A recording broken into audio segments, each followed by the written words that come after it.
So here is our part 7, depreciation. Depreciation is defined as the gradual and permanent diminution in the value of asset due to wear and tear, use or abuse, effects of time. So it is the value diminution or value decrease in the asset due to wear and tear, usage or abuse, or passage of time. These are the main three causes of depreciation. Then there are two methods of calculating depreciation. First one is straight line method. So under the straight line method, a fixed percentage on the original cost. This is the main area where depreciation calculate in the original cost in the model. So the fixed percentage on the original cost is written down every year so that the value of the asset becomes zero at the end of the period and the amount of depreciation will be constant each and every year. Depreciation amount എല്ലാ വർഷവും equal ആയിരിക്കും under the straight line method or fixed installment method or original cost method. So here is the formula for finding out the value of depreciation under straight line method. Depreciation is equal to total cost minus scrap value divided by estimated life in years. And here is the second method of calculating depreciation, diminishing balance method. Under the diminishing balance method, the fixed percentage of depreciation is calculated on the book value. ഇതാണ് highlighted area book value. നേരത്തെ അത് original cost ആയിരുന്നു. അപ്പൊ അസറ്റിന്റെ ബാക്കി എത്രയാണോ ഉള്ളത് അതിന്റെ മുകളിൽ ഒരു പർട്ടിക്കുലർ പെർസെന്റേജ് ആണ് റിട്ടേൺ ഡൗൺ വാല്യൂല് കാണുക. Thereby the value of depreciation will be coming less and less each and year. Then here is the difference between straight line method and return down value method. So the first one, the base of charging depreciation. Under straight line method, depreciation is calculated on the original cost of the asset, but instead depreciation is calculated on the book value. Then amount of depreciation will be same or constant each and every year, but here it will be decline. ഓരോ വർഷം കൂടെ കുറഞ്ഞിട്ട് വരും കാരണം book വാല്യൂവിന്റെ ഒരു particular percentage ആണ് ചെയ്യുന്നത്. Then total charge of depreciation and repairs will be unequal. കാരണം നമ്മൾ അസറ്റ് ഒരു 10 വർഷം വാല്യൂ ഉള്ള അസറ്റ് ആണെന്നുണ്ടെങ്കിൽ അതിന്റെ 10ാമത്തെ വർഷം അസറ്റിന്റെ വാല്യൂ വളരെ കുറവേ ഉണ്ടാവുള്ളൂ. പക്ഷേ ഡിപ്രീസിയേഷന്റെ എമൗണ്ട് എന്തായിരിക്കും? നമ്മൾ ഫിക്സഡ് ഇൻസ്റ്റാൾമെന്റ് ആണെന്നുണ്ടെങ്കിൽ 10 ലക്ഷമാണ് അസറ്റിന്റെ വാല്യൂ, അതിൽ നമ്മൾ 10% ആണ് ചെയ്യുന്നത് എങ്കിൽ 1 ലക്ഷമാണ് അസറ്റിന്റെ ഡിപ്രീസിയേഷൻ വരിക. അപ്പോൾ ആദ്യത്തെ വർഷം 1 ലക്ഷം ആയിരിക്കും, 10ാമത്തെ വർഷം 1 ലക്ഷം വരും. അപ്പോൾ അൺഈക്വൽ ഡിസ്ട്രിബ്യൂഷൻ ഓഫ് ഡിപ്രീസിയേഷൻ ആണ്. പക്ഷേ in case of written down വാല്യൂൽ എന്താണ്? Is almost equal every year ആണ്. അതായത് നമ്മൾ ബുക്ക് വാല്യൂവിന്റെ ഒരു പർട്ടിക്കുലർ പെർസെന്റേജ് മാത്രമേ കാണുന്നുള്ളൂ. അതുകൊണ്ട് തന്നെയാണ് ഈ സ്ട്രൈറ്റ് ലൈൻ മെത്തേഡ് ഒരുവിധം അതോറിറ്റീസ് ഒന്നും റെക്കഗ്നൈസ് ചെയ്യുന്നില്ല, അംഗീകരിക്കുന്നില്ല. So straight line method is not recognised by income tax department, but it is recognised by income tax act. Then suitability, where this SLM method is suitable for assets in which repairs are very less. Maintenance റിപ്പയർസും കുറവുള്ള അസറ്റിനാണ് ഇത് ഉപയോഗിക്കുക. പക്ഷേ written down value method എന്നുള്ളത് almost എല്ലാ അസറ്റിനും നമുക്ക് ഉപയോഗിക്കാൻ പറ്റുന്ന ഒരു മെത്തേഡാണ്. സോ ഈ ഡിഫറൻസ് ഒന്ന് അറിഞ്ഞിരിക്കാം. തിയറി ക്വസ്റ്റ്യൻ നിങ്ങൾക്ക് വേണമെങ്കിൽ പ്രതീക്ഷിക്കാം. മെത്തേഡ്സ് ഓഫ് റെക്കഗ്നൈസിങ് ഡിപ്രീസിയേഷൻ, രണ്ട് രീതിയിൽ നമുക്ക് ഡിപ്രീസിയേഷനെ റെക്കഗ്നൈസ് ചെയ്യാം. ഒന്ന് charging depreciation to the asset, അതായത് അസറ്റിനോട് ഡയറക്റ്റ്ലി ഡിപ്രീസിയേഷൻ ചാർജ് ചെയ്യും. അതായത് ഓരോ വർഷവും ഡിപ്രീസിയേഷൻ അസറ്റിൽ നിന്ന് ഇങ്ങനെ കുറച്ച് കൊണ്ടുപോകുക. So under this method depreciation deducted from the original cost of the asset. അപ്പോൾ ഓരോ വർഷത്തെ ഡിപ്രീസിയേഷൻ നമ്മൾ അസറ്റിൽ ക്രെഡിറ്റ് ചെയ്ത് ഇങ്ങനെ കുറച്ച് വരും. ചിലപ്പോൾ അസറ്റ് സീറോ ആവും, അല്ലെങ്കിൽ അസറ്റ് ചിലപ്പോൾ സെൽ ഓഫ് ചെയ്യും. ദെൻ സെക്കൻഡ് മെത്തേഡ് എന്ന് അതിന്റെ അക്കൗണ്ടിങ് ട്രീറ്റ്മെന്റ് കൂടി അറിഞ്ഞിരിക്കണം. ഫസ്റ്റ് അസറ്റ് പർച്ചേസ് ചെയ്യുമ്പോൾ ഇതെല്ലാം നമ്മൾ ഓൾറെഡി ഡിസ്കസ് ചെയ്തിട്ടുള്ളതാണ് പ്രീവിയസ് ചാപ്റ്ററിലെല്ലാം. സോ അതിൽ ഫസ്റ്റ് നമ്മൾ പർച്ചേസ് റെക്കോർഡ് ചെയ്യണം. Asset account attach to bank, അസറ്റിനെ നമ്മൾ ഡെബിറ്റ് ചെയ്യണം. Asset account attach to bank or vendor, ചിലപ്പോൾ ക്രെഡിറ്റിനായിരിക്കും, അതുകൊണ്ടാണ് വെൻഡർ എന്ന് പറയുന്നത്. Vendor means seller, supplier. Asset account attach to bank or cash. Then ഇത് ഒരിക്കൽ മാത്രമേ വരുള്ളൂ, അതായത് വാങ്ങുമ്പോൾ മാത്രം. പിന്നെ എന്താണ്, ആ വർഷാവസാനം നമുക്ക് ഡിപ്രീസിയേഷൻ ചാർജ് ചെയ്യണം. So for deducting depreciation account attach to asset.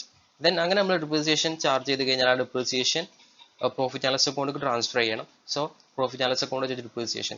So ഈ രണ്ട് ജേണൽ എൻട്രി എല്ലാ വർഷവും റിപ്പീറ്റ് ചെയ്തുകൊണ്ടിരിക്കും. ഇത് അസറ്റ് പർച്ചേസ് ചെയ്യുന്ന അന്ന് മാത്രമാണ്, only at the year of purchase.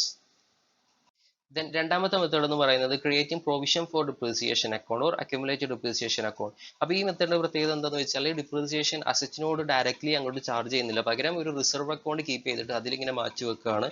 At the time of the disposal only the depreciation will be charged to the asset.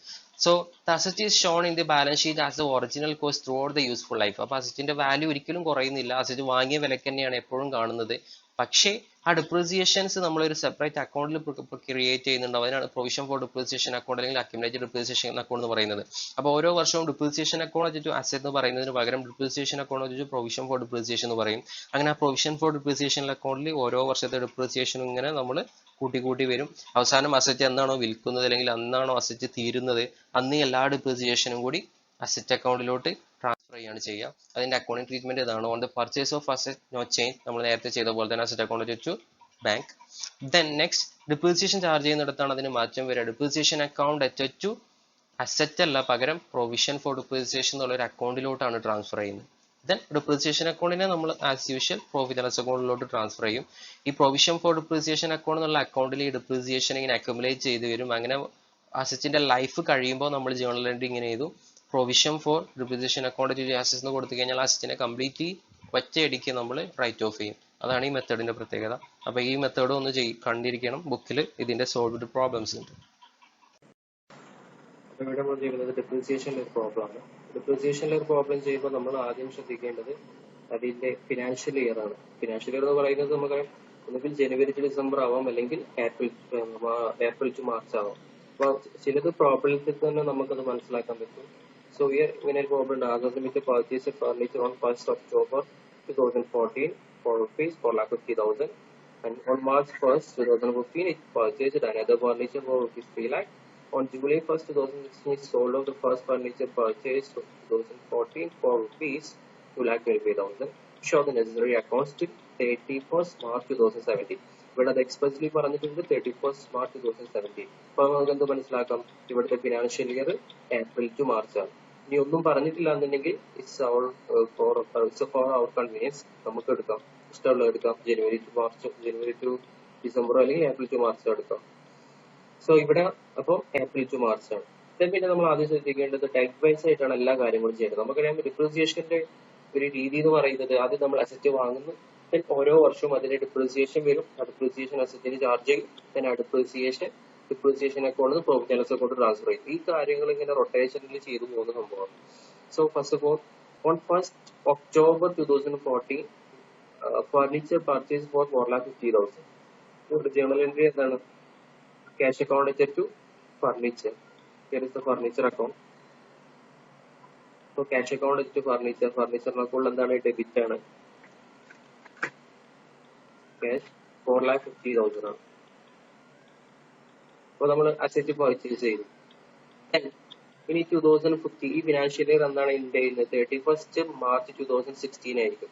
അതിനിടയ്ക്ക് ഇവിടെ എന്തെങ്കിലും ട്രാൻസാക്ഷൻ ഉണ്ടോ എന്നുള്ള ഉറപ്പുവരുത്തണം. 31st March 2015 അതിനിടയ്ക്ക് ഇവിടെ എന്ത് സംഭവിക്കുന്നുണ്ട്? മാർച്ച് 1st ഒരു അസറ്റ് വാങ്ങുന്നുണ്ട്. സോ അഗൈൻ ഓൺ 1/3/2015 പുതിയ അസറ്റ് വാങ്ങുന്നുണ്ട്. ക്യാഷ് എത്രയുടെ അസറ്റ് ആണ്? അപ്പൊ നമ്മൾ ഓരോന്നിനെയും ഡേറ്റ് വളരെയധികം ശ്രദ്ധിക്കണം. ഡേറ്റ് വൈസ് ആയിട്ടാണ് ഫോളോ ചെയ്യേണ്ടത്. 1st March 2015 3 lakhന്റെ ഒരു അസറ്റും വാങ്ങി. ഇനി ഈ ഫിനാൻഷ്യൽ ഇയർ എൻഡ് ചെയ്യുന്നതാണ് 31st March 2015. അതിനിടയ്ക്ക് വേറെ എന്തെങ്കിലും സംഭവിക്കുന്നുണ്ടോ? വേറെ ഒന്നുമില്ല. അപ്പൊ നമുക്ക് നേരം 31st March 2015 എന്ത് കാണിക്കേണ്ടി വരും? ഡിപ്രീസിയേഷൻ കാണിക്കേണ്ടി വരും.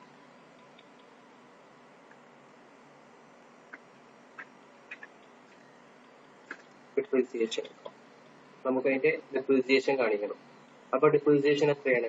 ആദ്യം ഇവിടെ ഒരു അസറ്റ് വാങ്ങിയിട്ടുണ്ട് 1/10/2014 4 ലക്ഷത്തിന്റെ. ഈ 4,50,000 അസറ്റ് അവിടെ എത്ര മാസം നിന്നു എന്നുള്ളത് നമ്മൾ നോക്കണം.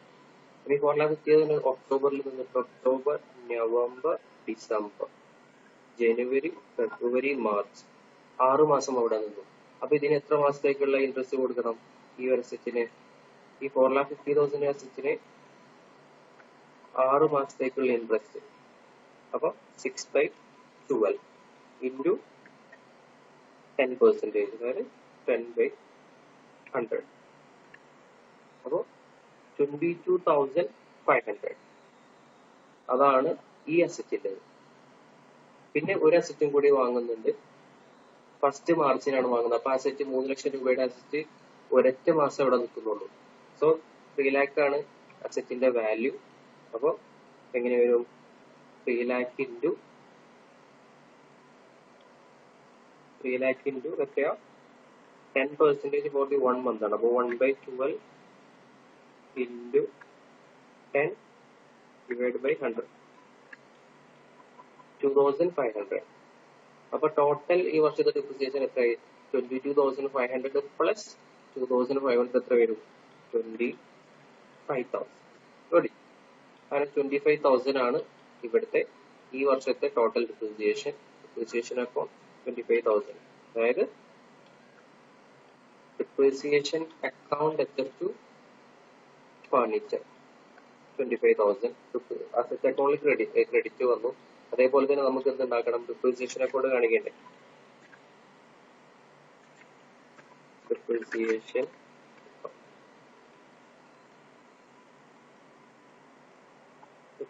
അക്കൗണ്ട് എന്താ വരുന്നത് ഡിപ്രിസിയേഷൻ അക്കൗണ്ട് ടു ഫർണിച്ചർ എന്നാണ്. അപ്പൊ depreciation account on 31st March 2015 എന്ത് വരും furniture amount total depreciation 25,000. So ഒന്നിലധികം അസറ്റുകൾ ഡീൽ ചെയ്യുന്നുണ്ട് എങ്കിൽ അത് ശ്രദ്ധിക്കണം. എന്ത് വരും അവിടെ ആ രണ്ട് അസറ്റിന്റെ ഡിപ്രിസിയേഷൻ നമ്മൾ കാൽക്കുലേറ്റ് ചെയ്തിട്ട് ഒരുമിച്ചാണ് ചെയ്യേണ്ടത്. അപ്പൊ നമ്മൾ വർക്കിംഗ് നോട്ടിലാണ് ഇത് കാണിക്കേണ്ടത്. റെഡി. ഈ വർഷം കഴിയാണ്. ഈ വർഷം കഴിയുമ്പോൾ ഡിപ്രിസിയേഷൻ നമ്മൾ എന്ത് ചെയ്യണം profit and loss account transfer ചെയ്യണം. അപ്പൊ എന്ത് ചെയ്യണം പ്രോഫിറ്റ് ആൻഡ് ലോസ് അക്കൗണ്ടിൽ ഡെബിറ്റ് ചെയ്യാണ് വേണ്ടത്. On the same date 31st March 2015 profit and loss അക്കൗണ്ടിലോട്ട് എന്ത് പോകണം ആ ഡിപ്രിസിയേഷൻ നമ്മൾ ക്ലോസ് ചെയ്യും. അങ്ങനെ ഡിപ്രിസിയേഷൻ അക്കൗണ്ട് ക്ലോസ്ഡ് ആവും. അപ്പോൾ ഇവിടെ ഡിപ്രിസിയേഷൻ അക്കൗണ്ട് ക്ലോസ്ഡ് ആയി 25,000 അവിടെ ഡിപ്രിസിയേഷൻ അക്കൗണ്ട് എന്തായി ക്ലോസ്ഡ് ആയി. അവിടെ ബാലൻസ് ഒന്നും വന്നില്ല. അപ്പൊ ഡിപ്രിസിയേഷൻ അക്കൗണ്ടിൽ ഒരു ബാലൻസ് വരില്ല. ബിക്കോസ് നോമിനൽ അക്കൗണ്ട്സിലെ ബാലൻസ് നമ്മൾ ക്യാരി ഫോർവേഡ് ചെയ്യില്ല. പക്ഷെ ഇവിടെ എന്ത് വരും ബാലൻസിങ് ഫിഗർ വരും. ഇവിടെ നമ്മൾ അസറ്റ് അക്കൗണ്ട് നമ്മൾ ക്ലോസ് ചെയ്യാണ്. ബട്ട് ഡെബിറ്റ് സൈഡ് ആണ് കൂടുതൽ 7,50,000 വരും. രണ്ട് സൈഡിലും ടോട്ടൽ 7,50,000. ഇവിടെ എത്ര ബാലൻസ് ഫിഗർ വരുന്നത് 25,000 ആണുള്ളത്. അപ്പൊ 7,25,000 ബാലൻസ് ഫിഗർ വരും. എന്താണ് ബാലൻസ് ശരി 7,25,000. ദെൻ ഈ ബാലൻസ് തന്നെയാണ് നമ്മുടെ എന്ത് അടുത്ത ഡേയിലെ ഐ മീൻ നെക്സ്റ്റ് വർക്കിംഗ് ഡേയിലെ opening balance 7,25,000 balance balance brought. അത് ഏതാണ് ഡേറ്റ് 1st April 2015 അതാണ് സംഭവിക്കുന്നത്. അപ്പൊ നമ്മളിപ്പോ 1st April 2015 അപ്പൊ ഇനി അതിനിടയ്ക്ക് എന്തെങ്കിലും ട്രാൻസാക്ഷൻ വരുന്നുണ്ടോ. ഇനിയിപ്പോ ഈ ഇയർ എൻഡ് ചെയ്യുന്നത് എപ്പോഴാണ് ഇവിടെ ഈ ഒരു ഇയർ എൻഡ് ചെയ്ത് കഴിഞ്ഞു ക്ലോസ്ഡ് ആയി. അപ്പൊ നമ്മൾ ലെഡ്ജർ ഒക്കെ വരയ്ക്കുമ്പോൾ ഫുൾ ഫീൽ ചെയ്യണം. അതിനനുസരിച്ച് മാർക്കും കിട്ടും. ദെൻ ഇവിടെ ഇനി 1st April സെക്കൻഡ് ഇയർ തുടങ്ങി ഇവിടെ. അപ്പൊ ഈ 1st April മുതൽക്ക് ഉള്ള ഓരോ ട്രാൻസാക്ഷനും ഇവിടെ റെക്കോർഡ് ചെയ്യണം. അപ്പൊ ഇവിടെ 1st April ഇത് സ്റ്റാർട്ട് ചെയ്ത് കഴിഞ്ഞാൽ ഇത് എൻഡ് 31st March 2016 ആയിരിക്കും. അപ്പൊ ഈ 31st March 2016 ഇടയ്ക്ക് അവിടെ വേറെ എന്തെങ്കിലും സംഭവിക്കുന്നുണ്ടോ എന്ന് നോക്കാം. അപ്പൊ ഇവിടെ അടുത്ത ട്രാൻസാക്ഷൻ വരുന്നത് എന്നാണ് ഇവിടെ രണ്ടാമത്തെ പർച്ചേസ് ഓൺ 1st July 2016. അപ്പൊ ഈ ഫിനാൻഷ്യൽ ഇയറിൽ വരില്ല, ജൂലൈ 2016 കാരണം മാർച്ച് 2016 ഇതിവിടെ എൻഡ് ചെയ്യാണ്. അപ്പൊ മാർച്ച് 2016 എന്താണ് ഇതിന്റെ ഡിപ്രിസിയേഷൻ കാണിക്കണം. ഡിപ്രിസിയേഷൻ അക്കൗണ്ട് എത്ര വരും നമ്മളിവിടെ ഫോളോ ചെയ്യുന്ന മെത്തേഡ് ഏതാണ് ഒറിജിനൽ കോസ്റ്റ് മെത്തേഡ് ആണ്. അതായത് ഫിക്സഡ് ഇൻസ്റ്റാൾമെന്റ് മെത്തേഡ് ആണ് 10% ഓൺ കോസ്റ്റ്. അപ്പൊ ഇവിടെ രണ്ട് അസറ്റ് ആണ് വാങ്ങിയിട്ടുള്ളത് 4,50,000 3 lakh. അതിന്റെ ഒറിജിനൽ കോസ്റ്റ് എന്ന് പറയുമ്പോൾ ഇതിന്റെ മുകളിലാണ് നമ്മൾ ഡിപ്രിസിയേഷൻ കാണുക. ഡിപ്രിസിയേഷൻ അമൗണ്ടിൽ ചേഞ്ച് ഉണ്ടാവില്ല. അപ്പൊ 4,50,000 ഡിപ്രിസിയേഷൻ എത്ര ആയിരിക്കും വരിക 4,50,000 10% എന്ന് പറയുന്നത് 45,000 പ്ലസ് എന്തുകൂടി വരും ഇതിന്റെ 3 lakh 10% 30,000. അപ്പോൾ ടോട്ടൽ ഡിപ്രിസിയേഷൻ എത്ര വരും 75,000 ആണ് ടോട്ടൽ ഡിപ്രിസിയേഷൻ വരും. അങ്ങനെ ഈ ഇയർ ഇവിടെ കംപ്ലീറ്റഡ് ആയി. ഡെബിറ്റ് ആണ് കൂടുതൽ 7,25,000 അപ്പൊ ഇവിടെ ബാലൻസ് എത്ര വരും? ഇവിടുത്തെ ഡിഫറൻസ് 7,25,000 മൈനസ് 75,000, 6,50,000 ആണ് ഇവിടെ ബാലൻസ് വരുന്നത്. ഡേറ്റ് ഏതാണ്? 31st March 2016 ബാലൻസ് ഇത്രയാണ് വരുന്നത്. ഇനി നമുക്ക് ആ ഡേറ്റിലെ ബാലൻസ് ബി ഡി, ഇതാണ് നെക്സ്റ്റ് ഡേയിലെ ബാലൻസ് ബി ഡി ആയിട്ട് വരിക.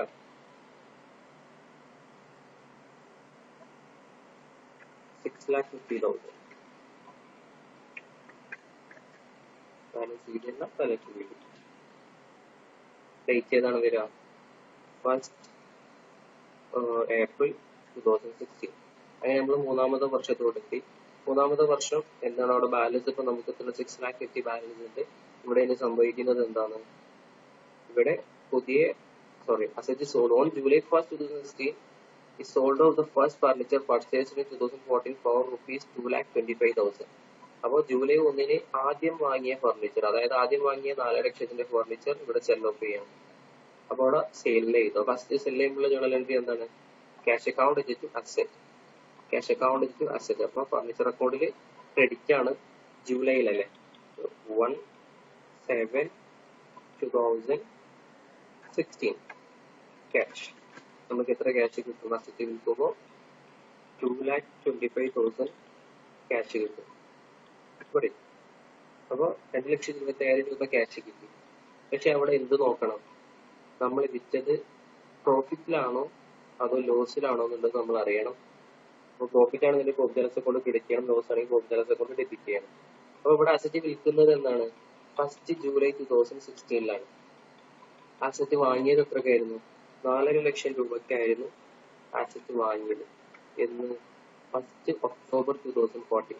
അപ്പൊ 1st October 2014 എത്ര ഡിപ്രീസിയേഷൻ ആവും? ആദ്യത്തെ മാസത്തെ ഡിപ്രീസിയേഷൻ നമ്മൾ നേരത്തെ ചെയ്ത് വെച്ചിട്ടുണ്ട്. ഒക്ടോബർ എന്ന് പറയുമ്പോൾ ഒക്ടോബർ ടു മാർച്ച് 6 മാസമായിരുന്നു. 6 മാസത്തേക്കുള്ള ഡിപ്രീസിയേഷൻ ഇതാ ഇവിടെയുണ്ട്. അതായത് October to March 2015.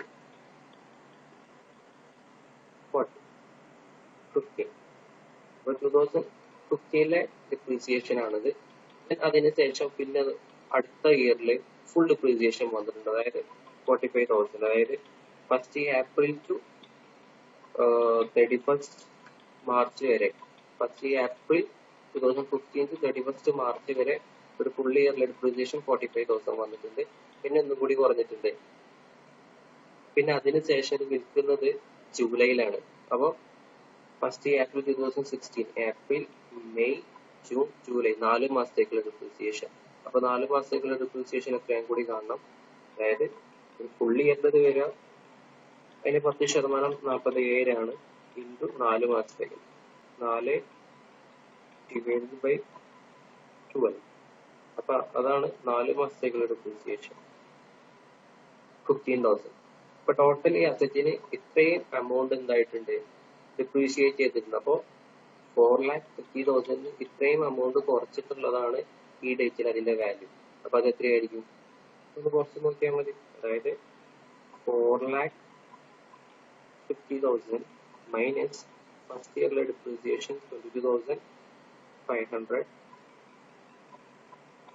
Minus 4,50,000 minus 15 lakh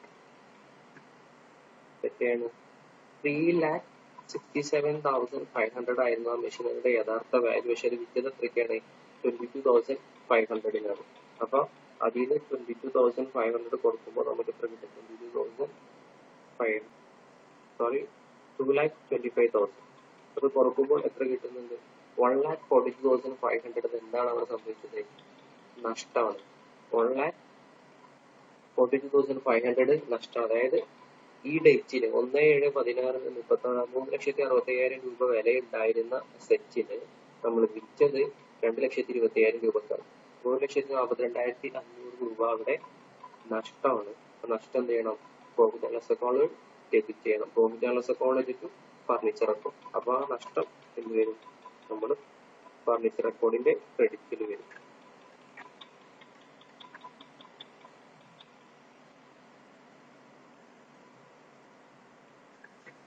നമുക്ക് ഇതാണെന്ന് വെച്ചാൽ ഏതാ ഡേറ്റ് സെയിം ഡേ ഇവിടെ. അപ്പൊ അതുപോലെ ഒന്നും കൂടി കാണിക്കണം. ഇവിടെ ഒരു 15,000 ഡിപ്രീസിയേഷൻ ഉണ്ട്. അപ്പോൾ ഈ ഡിപ്രീസിയേഷൻ നമ്മൾ ഇനി ഈ വർഷത്തെ ഡിപ്രീസിയേഷൻ കാണുമ്പോൾ മറക്കരുത്. കാരണം ഈ അസറ്റിന്റെ 1/4/16 മുതൽ ഈ ഡേറ്റ് വരെയൊക്കെയുള്ള ഡിപ്രീസിയേഷൻ ഉണ്ട്. അതേപോലെ ഇപ്പൊ ഇനിയിപ്പോ ഇനി നമ്മളെ ഇതിന്റെ 31st മാർച്ച് 2017 അതാണ് ഇതിന്റെ ക്ലോസിംഗ് ഇയറിൽ നമുക്ക് ഡിപ്രീസിയേഷൻ കാണിക്കണം. ഡിപ്രീസിയേഷൻ അക്കൗണ്ട് ഇവിടെ ഇനിയിപ്പോ പഴയ അസറ്റ് ഇല്ല, പുതിയ അസറ്റ് മാത്രമേ ഉള്ളൂ. അതായത് ഈ 3 lakhന്റെ അസറ്റ് മാത്രമേ ഉള്ളൂ. അപ്പൊ 3 lakhന്റെ ഡിപ്രീസിയേഷൻ എന്ന് പറയുന്നത് എത്രയാണ്? 30,000. പക്ഷെ എന്തും കൂടി വരും അതിന്റെ കൂടെ പ്ലസ് ഈ വിറ്റ അസറ്റിന്റെ ജൂലൈ വരെയൊക്കെയുള്ള ഡിപ്രീസിയേഷൻ. അതായത് ഏപ്രിൽ, മെയ്, ജൂൺ, ജൂലൈ. ആ വിറ്റ അസറ്റ് 4 മാസം അവിടെ നിന്നിട്ട് അതിന്റെ 4 മാസമുള്ള ഡിപ്രീസിയേഷൻ നമ്മൾ ഇവിടെ കണ്ടിട്ടുണ്ട് 15,000 രൂപ. അപ്പൊ 15,000 രൂപയും കൂടി ആ വർഷത്തെ ഡിപ്രീസിയേഷൻ കാണിക്കണം. അപ്പൊ ടോട്ടൽ 45,000 ആണ് ഈ വർഷത്തെ ഡിപ്രീസിയേഷൻ. നമ്മൾ അക്കൗണ്ട് ബാലൻസ് ചെയ്യുക. 6,50,000. ഞാൻ ഡിഫറൻസ് നോക്കാം. ഡിഫറൻസ് രണ്ടും തമ്മിലുള്ള ഡിഫറൻസ് അത് നമ്മൾ ഇത് ടോട്ടൽ ചെയ്തിട്ട് ഇതിൽ നിന്ന് കുറച്ചാണ് വേണ്ടത്. 6,50,000 മൈനസ് 2,25,000 മൈനസ് 1,42,500 മൈനസ് 4,50,000. അപ്പൊ അസറ്റിന്റെ ബാലൻസ് ഇപ്പോൾ ഉള്ളത് 2,37,500 ആണ് ഇപ്പൊ അവിടെ ബാലൻസ് ഉള്ളത്. 2,37,500 അതാണ് ഇനി നെക്സ്റ്റ് ഡേയിലെ ഓപ്പണിംഗ് വരിക. അതായത് 1st April 2017 ബാലൻസ് വീഡിയോ വരല് 2,37,500. നമുക്ക് ഇവിടെ വരെ ചെയ്യാനേ പ്രോബ്ലത്തിൽ പറഞ്ഞിട്ടുള്ളൂ. 31st മാർച്ച് വരെ ചെയ്യാനേ പറഞ്ഞിട്ടുള്ളൂ. അപ്പൊ 31st മാർച്ച് വരേക്കുള്ളത് നമ്മൾ ചെയ്ത് കഴിഞ്ഞു. ഇത് മാത്രമേ നമുക്ക് ചെയ്യാനുള്ളൂ. നമ്മൾ ഡിപ്രീസിയേഷൻ അക്കൗണ്ട് ഫുള്ളായിട്ട് പോസ്റ്റ് ചെയ്തിട്ടില്ല. അപ്പൊ ഇത് മാത്രമേ നമ്മൾ പോസ്റ്റ് ചെയ്തിട്ടുള്ളൂ. നെക്സ്റ്റ് ഡിപ്രീസിയേഷൻ അക്കൗണ്ട് വരുന്നത് ഇവിടെയാണ്. On 31st March 2016 again furniture account.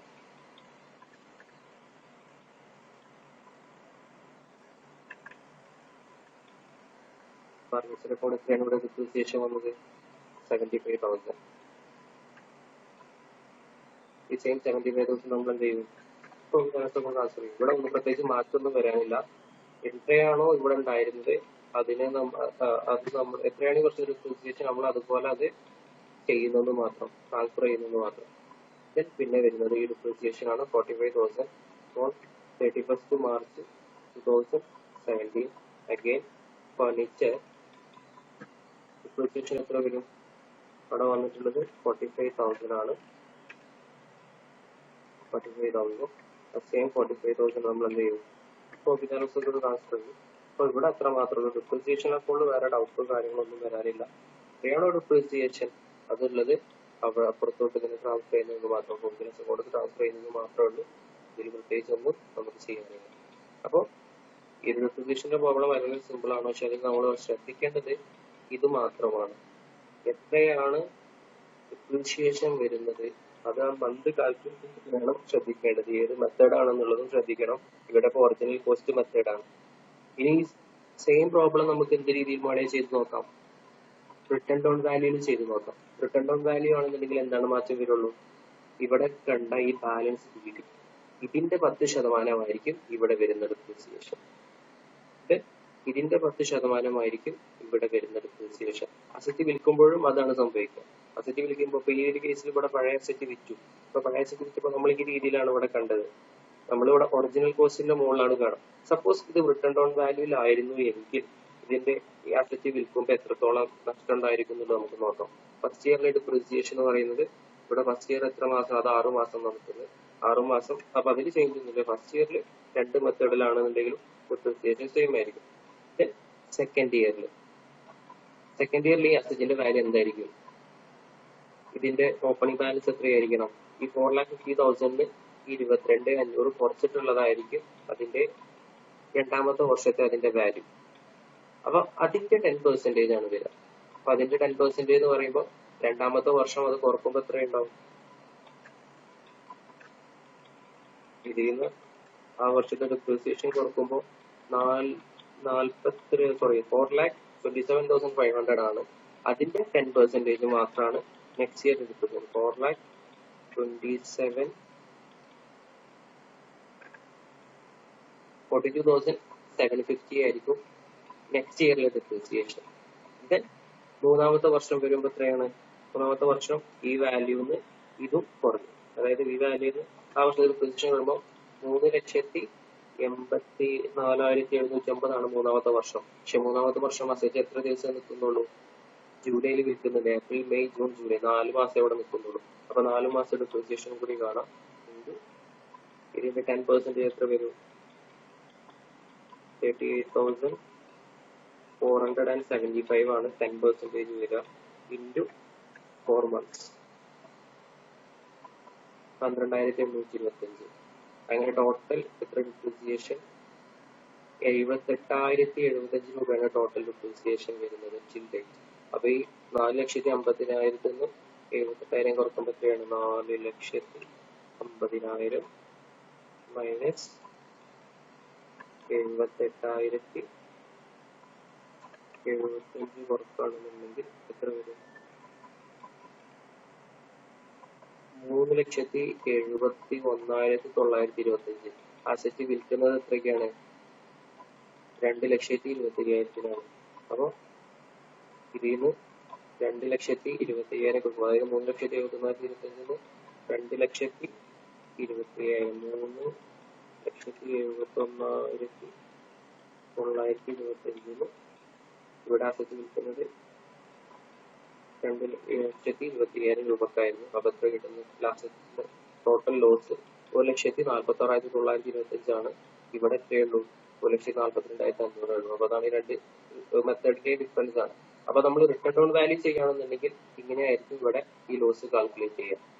ഇപ്പൊ നമ്മൾ ഒറിജിനൽ കോസ്റ്റ് മെത്തേഡാണ്. അപ്പൊ ഏത് മെത്തേഡ് ആയാലും ഡിപ്രീസിയേഷന്റെ ഫൈൻഡിങ് മെത്തേഡ് നിങ്ങൾക്ക് നല്ലോണം ഓർമ്മ വേണം. ഒറിജിനൽ കോസ്റ്റ് മെത്തേഡ് ആണെന്നുണ്ടെങ്കിൽ ബുക്ക് വാല്യൂ മാത്രം ഒറിജിനൽ കോസ്റ്റ് മാത്രം നോക്കിയാൽ മതി. മറ്റേതാണെന്നുണ്ടെങ്കിൽ ബുക്ക് വാല്യൂ നോക്കണം. ബാലൻസ് PDയുടെ ബേസിലാണ് നമ്മൾ ഡിപ്രീസിയേഷൻ കാൽക്കുലേറ്റ് ചെയ്യുന്നത്. ഓക്കെ, ഇനി ഇത് തന്നെ മറ്റൊരു രീതിയിലും വരാം. ഇത് നമ്മൾ അസറ്റിനോട് ഡിപ്രീസിയേഷൻ ഡയറക്റ്റ്ലി ചാർജ് ചെയ്യുന്ന ഒരു മെത്തേഡാണ്. മറ്റൊരു മെത്തേഡ് എന്താണുള്ളത്? നമുക്ക് provision for depreciation account create ചെയ്യാം. Provision for depreciation account create ചെയ്യുമ്പോൾ എന്താണ് പ്രത്യേകത? ഇത്രയും ഡിപ്രീസിയേഷൻ ഒന്നും ഒരിക്കലും നമ്മൾ അസറ്റിനോട് ചാർജ് ചെയ്യില്ല. നമ്മൾ അസറ്റ് വാങ്ങുന്നു, അസറ്റ് വിൽക്കുന്നു, അത്ര മാത്രമേ ഉണ്ടാവുള്ളൂ. അസറ്റിനോട് നമ്മൾ ഡിപ്രീസിയേഷൻ ഡയറക്റ്റ്ലി ചാർജ് ചെയ്യില്ല. പകരം ഈ ഡിപ്രീസിയേഷൻ ഒന്നും ഇവിടെ കാണിക്കില്ല. പകരം അവസാനം മാത്രമേ, വിൽക്കുന്ന സമയത്ത് മാത്രമേ കാണിക്കുള്ളൂ. അപ്പൊ നമ്മൾ ഡിപ്രീസിയേഷന്റെ ജേണലിന്റെ എന്തായിരിക്കും? ഡിപ്രീസിയേഷൻ അക്കൗണ്ട് ഫർണിച്ചർ എന്നുള്ളതിന് പകരം ഡിപ്രീസിയേഷൻ അക്കൗണ്ട് വെച്ചിട്ട് പ്രൊവിഷൻ ഫോർ ഡിപ്രീസിയേഷൻ എന്നായിരിക്കും. അപ്പോൾ ഇവിടെ പ്രൊവിഷൻ ഫോർ ഡിപ്രീസിയേഷൻ എന്നായിരിക്കും. പുതിയൊരു അക്കൗണ്ട് കൂടി വരും, പ്രൊവിഷൻ ഫോർ ഡിപ്രീസിയേഷൻ എന്ന് പറഞ്ഞുകൊണ്ട് എല്ലാ ഡിപ്രീസിയേഷനും നമ്മൾ അതിലോട്ട് മാറ്റി വെക്കും. അപ്പൊ ആ രീതിയിലും നമ്മൾ ചെയ്യാറുണ്ട്. അപ്പൊ ആ ഒരു മെത്തേഡും നിങ്ങളൊന്ന് പ്രോബ്ലം നോക്കി വെക്കണം. അതുപോലെ തന്നെ എപ്പോഴും നിങ്ങൾ ചെയ്യുമ്പോൾ ഈ രണ്ട് മെത്തേഡിലും പ്രൊവിഷൻ ഫോർ ഡിപ്രീസിയേഷൻ നല്ലോണം നോക്കി വെക്കുക. അതിലുപരി നിങ്ങൾ ചെയ്യേണ്ടത് ഒറിജിനൽ കോസ്റ്റ് മെത്തേഡ് പ്രകാരവും അതുപോലെ റിട്ടേൺ ഡൗൺ വാല്യൂ മെത്തേഡ് പ്രകാരവും അസറ്റ് പർച്ചേസ് ചെയ്തിട്ട് ഇടയിൽ അഡീഷണൽ പർച്ചേസും അഡീഷണൽ സെയിൽസും വരുന്ന ഏതെങ്കിലും പ്രോബ്ലം നല്ലോണം വർക്ക്ഔട്ട് ചെയ്തിരിക്കണം. അപ്പോൾ ഇത് ഒരു ഷുവർ ക്വസ്റ്റ്യൻ ആണ്. വളരെ സിമ്പിൾ ആണ്. വല്ലാണ്ട് കോംപ്ലിക്കേറ്റഡ് ആക്കിയൊന്നും ക്വസ്റ്റ്യൻ വരില്ല. സിമ്പിൾ ആക്കി തന്നെ തരുള്ളൂ. പക്ഷെ അത് നിങ്ങൾ നല്ലോണം വർക്ക്ഔട്ട് ചെയ്യുന്നുണ്ട്. ഓക്കെ, ഒരു 2-3 പ്രോബ്ലം വർക്ക്ഔട്ട് ചെയ്യാം ഡിപ്രീസിയേഷൻ.